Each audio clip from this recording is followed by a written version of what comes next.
ಕೆಲವೊಂದು ಸಿನಿಮಾಗಳು ಬಿಡುಗಡೆ ಆಗದೇನೆ ಕ್ರೇಜನ್ನು ಹುಟ್ಟಾಕ್ಬಿಡುತ್ತೆ. ಸೊ ಅದೇ ಲಿಸ್ಟಲ್ಲಿ ಈಗ ಡೆವಿಲ್ ಕೂಡ ಇದೆಯಾ. OTTಯಲ್ಲಿ ಬಹಳಷ್ಟು ಡಿಮ್ಯಾಂಡ್ ಸಿಗ್ತಿದೆನಾ. ಚಾಲೆಂಜಿಂಗ್ ಸ್ಟಾರ್ ದರ್ಶನ್ ಅವರ ರಿಲೀಸ್ ಆಗುವ ಮುಂದಿನ ಸಿನಿಮಾ ಡೆವಿಲ್.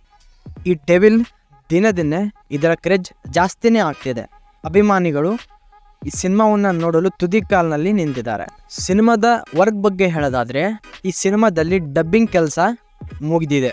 ಮಿಲನ ಪ್ರಕಾಶ್ ರೈ ಅವರ ನಿರ್ದೇಶನದಲ್ಲಿ ಮೂಡಿ ಬರಲಿರುವಂಥ ಸಿನಿಮಾ ಡೆವಿಲ್.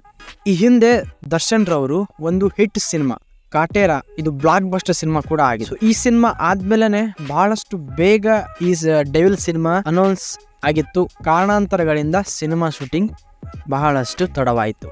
ಆದರೆ ಈಗ ಶೂಟಿಂಗ್ ಕಂಪ್ಲೀಟ್ ಆಗಿದೆ, ಡಬ್ಬಿಂಗ್ ವರ್ಕ್ ಕೂಡ ಕಂಪ್ಲೀಟ್ ಆಗಿದೆ, ಕೆಲವೊಂದು ಕೆಲಸಗಳು ಬಾಕಿ ಉಳಿದಿವೆ.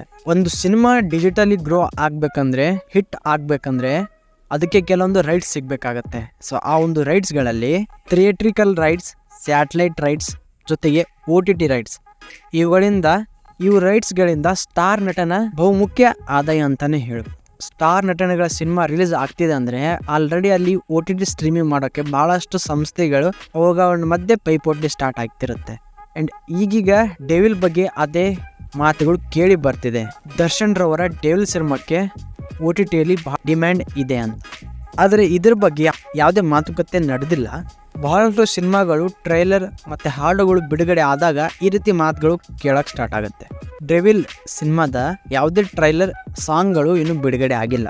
ಈಗೂ ಇರ್ಬೋದು ಚಿತ್ರತಂಡ ಮೂವಿನ ಕಂಪ್ಲೀಟ್ ಆಗಿ ಮುಗಿಸೋ ಪ್ಲಾನ್ ಅಲ್ಲಿ ಇದ್ದಾರೆ. ಆದರೆ ದರ್ಶನ್ ಅವರ ವಿಷಯದಲ್ಲಿ ಈ ರೀತಿ ಊಹಾಪೋಹಗಳು ಆಲ್ಮೋಸ್ಟ್ ನಿಜ ಆಗಿರುತ್ತೆ. ಯಾಕಂದ್ರೆ ಅವ್ರಿಗಿರುವಂಥ ಕ್ರೇಜ್ ಆಗಲಿ, ಸೊ ಕೆಲವೊಂದು ಊಹಾಪೋಹಗಳು ಕೂಡ ಅದು ರೈಟ್ ಆಗಿ ಕ್ಲಿಕ್ ಆಗುತ್ತೆ. ಕಾಟೇರ ಸಿನಿಮಾ ರಿಲೀಸ್ ಆದಾಗ ಬುಕ್ ಮೈ ಶೋನಲ್ಲಿ ಅಧಿಕ ಟಿಕೆಟ್ ಸೋಲ್ಡ್ ಆಗಿರುವ ದಾಖಲೆ ಆಗಿತ್ತು. ಈಗ ಅದೇ ದಾಖಲೆಯನ್ನ ಡೆವಿಲ್ ಮುರಿಯುತ್ತಾ ಅನ್ನೋದು ಕಾದು ನೋಡಬೇಕಾಗಿದೆ. ನಿಮಗೇನು ಅನ್ಸುತ್ತೆ ಕಮೆಂಟಲ್ಲಿ ತಿಳಿಸಿ.